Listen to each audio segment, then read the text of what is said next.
So everyone, welcome back to another video. তো শাকিব খান এবং মিমি চক্রবর্তীর জুটি কি আবারও একসাথে ফিরতে পারে? তো দেখো, তোমরা সকলেই জানো যে শাকিব এবং মিমি এই দুজনের মানে জুটিকে আমরা লাস্ট দেখেছিলাম হচ্ছে তুফান সিনেমাতে, এবং এই জুটিটাকে অডিয়েন্স প্রচন্ডভাবে পছন্দ করেছিল। ইভেন মিমি চক্রবর্তীর আফটার ওই বিকিনি পরে ওই যে শটের পর, তারপর থেকে কিন্তু তাকে নিয়ে প্রচন্ড আলোচনা হচ্ছে। মানে দুর্ভাগ্যবশত একটা জিনিস বললেই নয়, যেটা হচ্ছে যে তার যে লাস্ট যেটা কাজ ছিল, যেটা একটা ওয়েব সিরিজ এসেছিল হইচই প্ল্যাটফর্মে, ডাইনি বলে। এই ওয়েব সিরিজটা নিয়ে মানুষের এত কথা বলতে আমি দেখিনি, যেটা এই একটা ছবি দেখার পর মানুষ এত পরিমাণে in a good way, in a positive way, in a negative way, সব দিক থেকে বিচার করছে।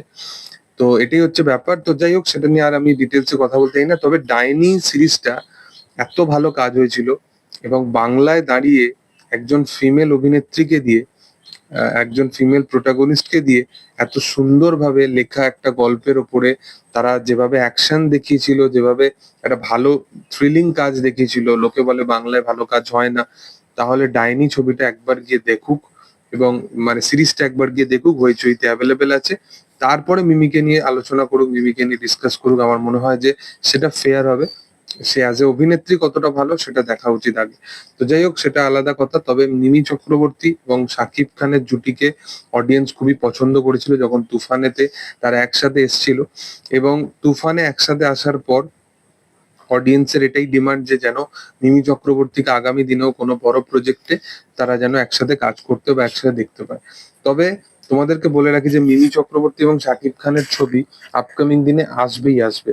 কারণ রায়ান রাফি অলরেডি কিন্তু এই বিষয়টাকে সে কনসিডার করেছে যে তুফান এই ছবিটা এমন একটা গল্পের ওপর বেস্ড করে, যেটা পার্ট 2 আসবেই। মানে তুফানের নাকি শুরুটাই মানে এমন ভাবে লেখা হয়েছিল যার অ্যাকচুয়াল গল্প লুকিয়ে আছে পার্ট 2 মধ্যে। এটা রিলিজের আগেই বলে দিয়েছিল রায়ান রাফি।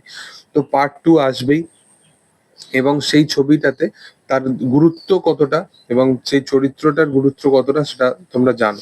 এবং এখানে মূলত জিদ্দার যে আপকামিং ছবিটা আসতে চলেছে সেখানেরও পার্ট কিন্তু মিমি। এবার ব্যাপারটা হচ্ছে যে এটা কোনো যদি ইউনিভার্স হয়, তাহলে ব্যাপারটা আলাদা রকমই হয়ে যাবে। সেটা নিয়ে আমি একটা ডিটেলিং এর সাথে আলাদা তোমাদের সাথে ভিডিও শেয়ার করব।